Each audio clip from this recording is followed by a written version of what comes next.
Question for B. Write the answers with yes and no. તો એના 4 marks છે. તો એના પહેલા આપણે આટલું જોઈ લઈએ.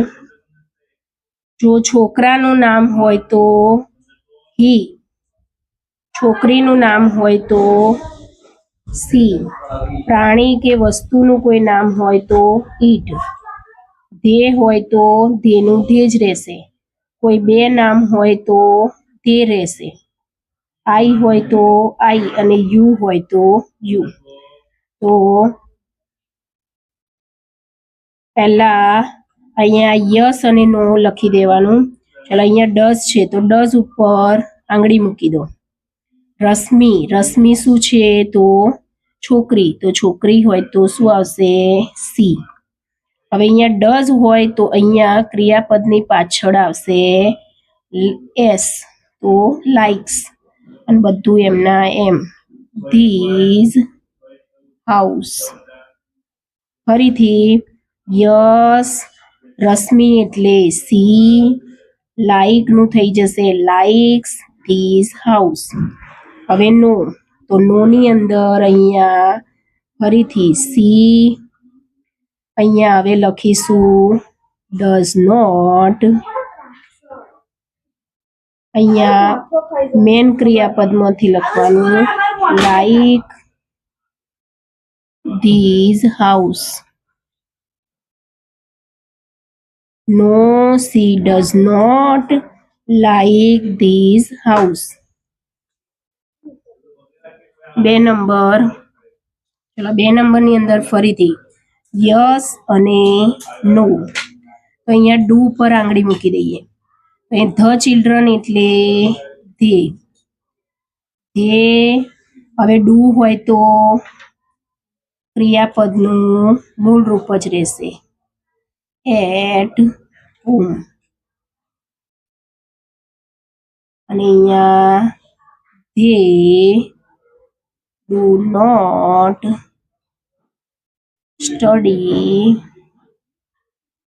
At home.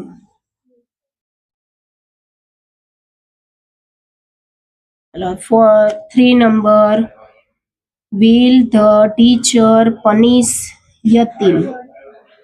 અહીંયા પહેલા યસ અને નો. ધ ટીચર એટલે છોકરી કે છોકરો કોઈ પણ હોય તો સી, પછી તરત જ આની અંદર કોઈ નવું ક્રિયાપદ લાવવાનું નથી. તો સી, ટીચરની જગ્યાએ સી, પછી will punish yatim. નકારમાં બનાવીએ તો C will not punish yatim.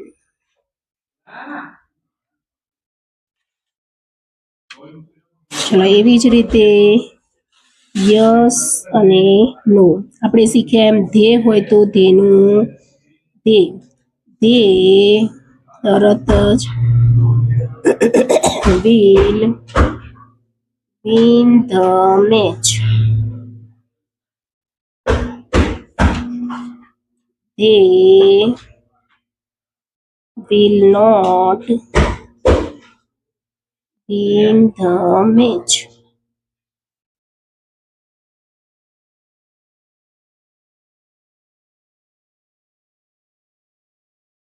ચલો એવી રીતે યસ અને નો. જતીન, તો જતીન માટે હી લખીને તરત જ will color the picture.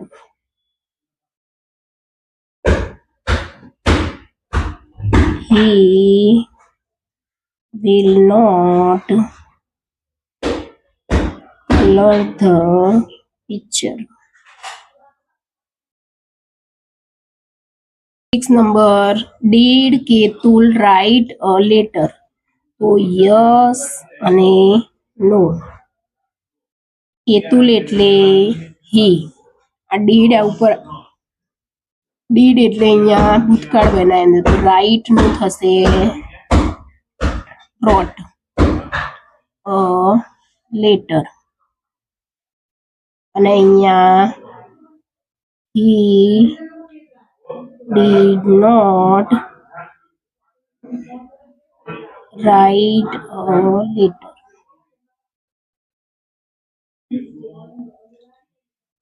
એવી રીતે અહીંયા ફરીથી 7 number did Mehul sing a song તો યસ અને નો. મેહુલ એટલે હી. ડીડ ઉપર આંગળી મૂકી દો તો અહીંયા સિંગનું થઈ જશે ભૂતકાળ સેંગ અ સોંગ. અને હી નકારમાં did not sing a song.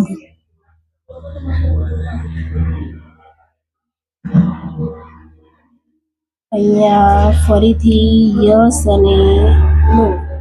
Did Sonal draw a rangoli તો સોનલ એટલે સી. અહીંયા સી ડ્રોનું થઈ જશે drew rangoli. She did not draw a rangoli.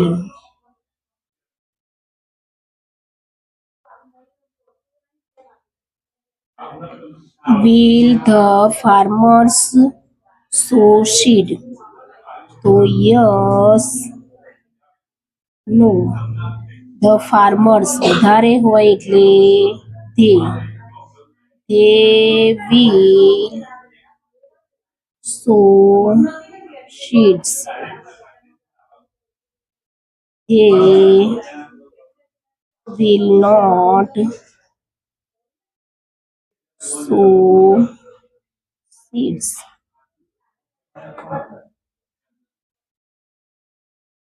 Did the children finish their homework?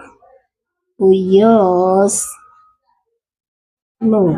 ચલો ડીડ ઉપર આંગળી મૂકીએ. ધ ચિલ્ડ્રન એટલે વધારે હોય તો they finished their homework. They did not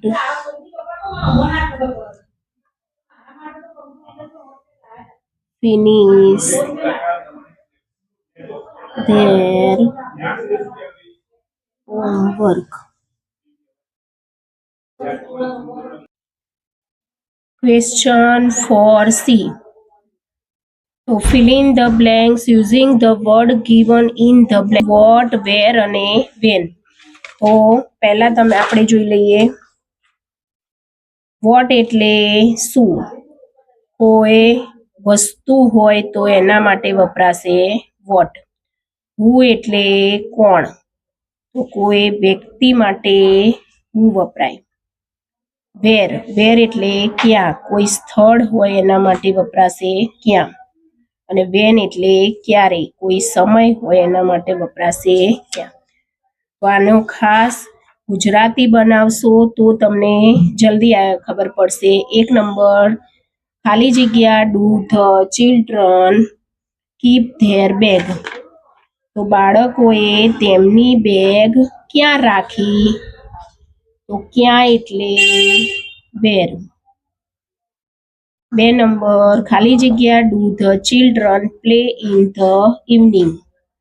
એટલે કે સાંજે બાળકો ક્યાં રમે છે તો ક્યાં એટલે વેર. 3 નંબર ખાલી જગ્યા બ્રિંગ્સ લેટર. તો જ્યારે તરત જ ક્રિયાપદ આવે તો હંમેશા ખાલી જગ્યા ની જ હોય. લેટર કોણ વેચે છે. 4 નંબર ખાલી જગ્યા does Mihir buy from the shop. તો મિહિરે દુકાનમાંથી શું ખરીદ્યું. શું એટલે વોટ. આવી રીતે ગુજરાતી બનાવશો તો ખાલી જગ્યા બધી જ તમને આવડશે. 5 નંબર ખાલી જગ્યા does Jugal keep his bag. જુગલે તેની બેગ ક્યાં રાખી? ક્યાં એટલે વેર. 6 નંબર ખાલી જગ્યા do Raj and Ravi get up every day. તો રાજ અને રવિ એ દરરોજ ક્યારે ઉઠે છે? તો વેન. 7 નંબર ખાલી જગ્યા ડુ ધ ગર્લ્સ ડ્રો. તો છોકરીઓએ શું દોર્યું? તો વોટ. 8 નંબર ખાલી જગ્યા sings bhajans in the morning. તો સિંગ્સ ડાયરેક્ટ ક્રિયાપદ આવે એટલે હંમેશા હું આવે. સવારે ભજન કોણ ગાય છે? 9 નંબર ખાલી જગ્યા ડઝ રામુ સેલ. રામુએ શું વેચ્યું?